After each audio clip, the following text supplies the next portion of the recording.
explore English churches, and today we are at St Andrew's Church in the village of Spratham in Northamptonshire, and we've come to explore this rather gorgeous little church. So stick with me and we'll take a wander round. That was the Amazon van just going through. Stick with me, we'll take a wander round and see what we find. The first thing you notice about this church, in actual fact, is this wonderful sandstone colour. I do believe they call it an iron sandstone. But before we go into the church, I wanted to show you this beautiful doorway on the outside here, and the intricate work in there. It's rather nice. And as you can see, the colours here are just, well, of this stonework. And when you see the tower, as we go around and take a look at the tower, you will see that these beautiful, beautiful colours. We're here today on a very wet, damp November afternoon, and it is rather bleak here today, but I wanted to film this church, so here we are, irrespective of the weather. And the church itself sits right in the middle of the village. I wanted to show you as much as I can of this church because the colours of this stonework I find absolutely brilliant. I hope you do too. So if you can take all of this in, and these beautiful, beautiful windows from the outside, it really is a fabulous, fabulous church. I do know that the first rector here, which we're going to have a look at, dates back to around 1247, I believe, but we will double check on that. So they do have a little calf that runs out of here, apparently, although unfortunately for me it's not open today. But let's try and pan around and show you as much of this as I possibly can. As you can see, the skies are as grey and it's drizzling like billy-o. So what we're going to do is pop in, have a look. See these, look. Whoops-a-daisy, that's Steve falling over again. You know me, people, always falling over. Ooh. I tell you what, I'm rather pleased to be out of the drizzle. But this is a lovely, lovely doorway, isn't it? Look at that. That's truly fabulous. There's not a lot I can tell you about the porch, to be honest with you. But we're going to take a wander in here. And the colours in here, it's rather dark, but the colours in here are fantastic. Very similar to the colours on the outside. So we'll have a little look down the church to start with, but you will have to bear with me because it is rather dark in here, and so it's got darker as time goes on. So this wonderful church, as I say, that actually dates back to 1120 and was founded around about the time of Henry I, King of England. We'll take a walk down. As I say, it is rather dark in here, but it is beautiful. What there I've found in here is some lovely, lovely poppy heads. Also, we have quite a large alabaster memorial to a knight, and we shall have a look at that in a moment.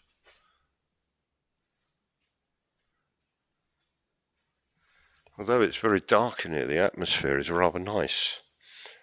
Unlike the church, I think I'd done last week, and I can't remember where it was. but it just didn't feel right.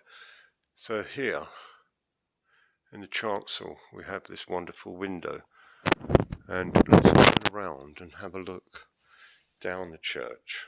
And I hope the video is coming out okay, because as I say, it is dark. We have two tombs here on the right hand side. Okay, one, as I say, is to this knight, which we're going to have a look at. Quite interesting. And also there's a rather nice stained glass window in here, which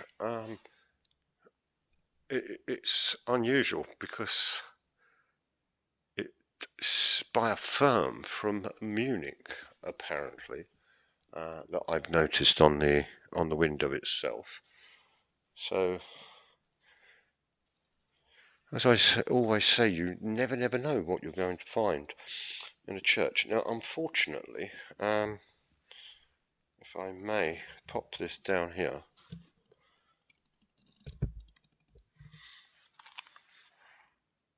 Here, as I say, we have this absolute fabulous alabaster effigy of Sir John Swynford, and it would have been painted, highly painted and decorated, as we've seen with some before, but this one is in remarkable condition. Whoops-a-daisy, always difficult to film. It's absolutely in remarkable condition, and it really is beautiful. And it must have been even more stunning when it was highly painted. And Sir John died in 1370. Also, apparently, around his neck, well, he has a double-edged sword along his side there, if you can see that. And he did fight in several battles. And around his neck here is this ring, and on it is SS. And that's nothing to do with the SS during the Second World War, but apparently it relates to the Lancastrians. Sorry, there's a shield at the bottom here. I can't show you the rest because there's another shield here, but there's this little stall in the way. But that is rather fabulous. It really is nice. Truly. I always love to see these in churches, as you know, because it helps sort of date the churches and all of that. We do have a small piscina in this corner,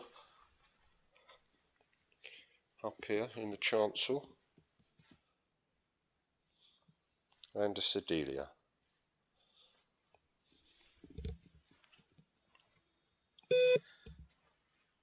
I just love wandering around these churches and looking at all these wonderful things, artifacts, etc. Here we have St. Paul and St. Luke, and that's in memory. Let's see, that dates back to 1906. The vicar parish, apparently he was the vicar of the parish. I'm trying to read his name, but it's impossible. Reverend and Mrs. H.G. Roberts, Hay Boy, died 1906. But yeah, I just love wandering around these churches. Look at this beautiful lectern here. How gorgeous is that? I have to be careful, as you know, not to fall over. What we also have in here is these lovely Victorian poppy heads that I want to show you. Now, the best one, I'll show you the best one that I think it's the best one, is this one of this musician here. Oops-a-daisy. And the poppy head itself is, well, these poppy heads actually are Victorian. But that's rather nice of a minstrel there. And also we have several others that I will, oops-a-daisy, show you. let me pop over. We have a bishop over here. Again, as I say, these are Victorian. I'll come in nice and close. And we have over here this wonderful angel, which, look at this, how superb is that?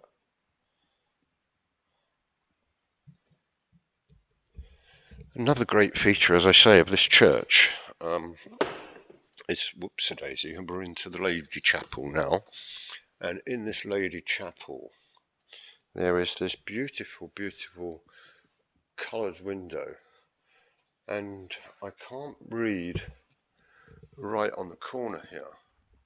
I can't read the name of the manufacturer. It looks like Marion & Co, but it says Marion & Co Munich, which is most unusual. But the colours in this window are so vibrant, and this is, you know, this is one of the better windows I've ever seen. And as we know, that each stained glass artisan or maker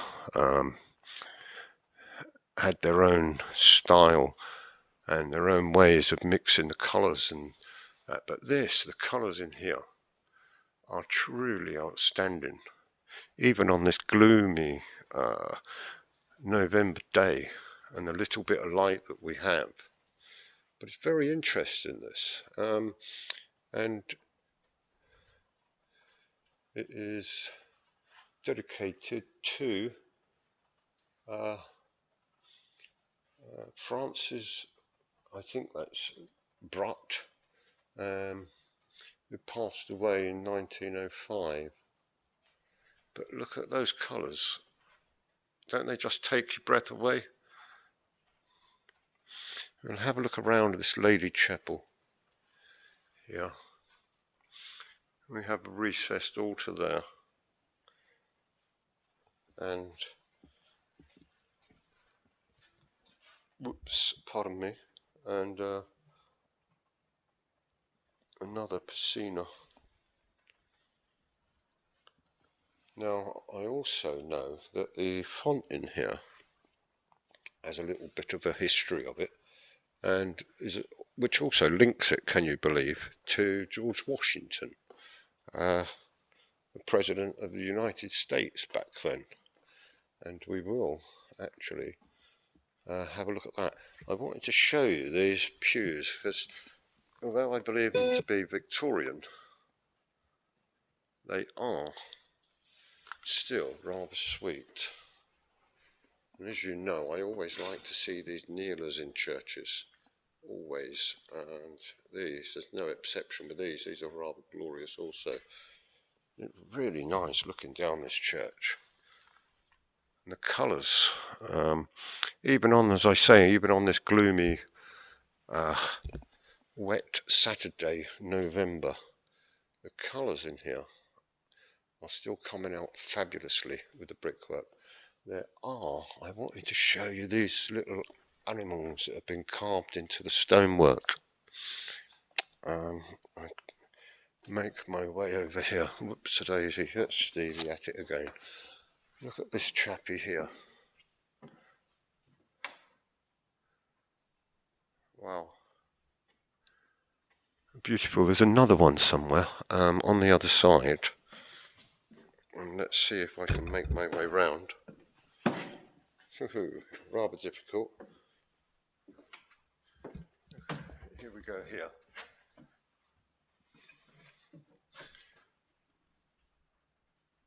And the stonework, as I say, is fabulous. Now, there would have been, I'm guessing, a rood screen, but above the chancel there's a blocked up window, so I don't know what that's about. I have no idea. Maybe the chancel itself, which was much higher. I've got to be careful. So let's take a wander down here. I can't show you the roof trusses. I do know that there is a green green man, who's obviously the fertility symbol. I think that's not him up there, no. But he's here somewhere, I know he is. Let me have a look. I can't actually get to those because they're too high. But look at this beautiful roof. Ah, oh, there he is, there. I found him. I'm going to try and zoom in. But there he is, the green man. Whoops, daisy, that's not very good, is it? Right. That didn't go, did it?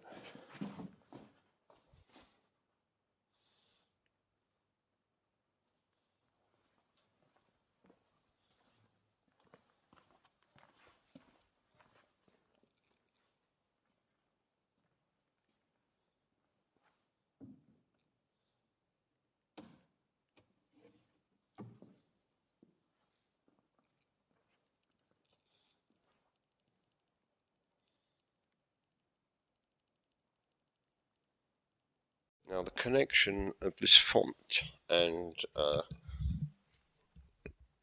George Washington apparently is that a little girl called Phyllis Twigden was actually baptized in this font, and I do believe that she was the her great grandson became George Washington, the first president of the United States. And that little girl, she was baptized in this font in 1602. She was part of a local, rather well-to-do family, and her father was John Twigden. And she went on, I believe, to marry Reverend Lawrence Washington.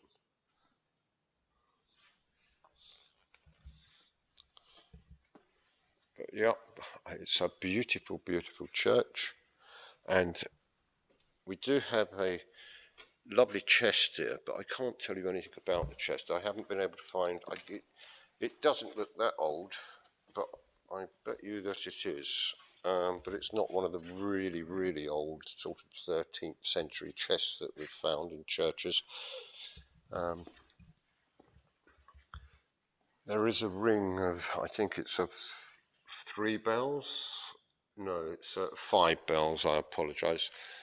In the tower. I can't take you through to the tower because it's behind these doors, and I'm not going to be setting off any alarms or anything at all. But yeah, it's, oops a daisy, let's see. Oh, God, there's glass there, but it's so clean. Can you believe what I've just done? The glass is so clean and it's so dark in here. I thought that there wasn't anything in the way, but what do we have? 1, 2, 3, 4, 5, 6 bells apparently. I thought, why? I don't know where I got the idea of only 3. But yes, I do hope you've enjoyed this video. You do know I have many other videos. Please subscribe. It costs nothing to subscribe to the website. You just press the subscribe button. It does help the channel grow, and it helps for more people around the world to actually be able to enjoy these wonderful churches that I go round and video, so that I'm able to share them with people. So please subscribe. It does help, and it costs nothing whatsoever. So again, I do hope you've enjoyed this wonderful video, or this video of this wonderful church, and please have a look at some of the other videos on my site. Thank you very much for watching. Take care, and I hope you all have a great day. Thank you very much. Bye.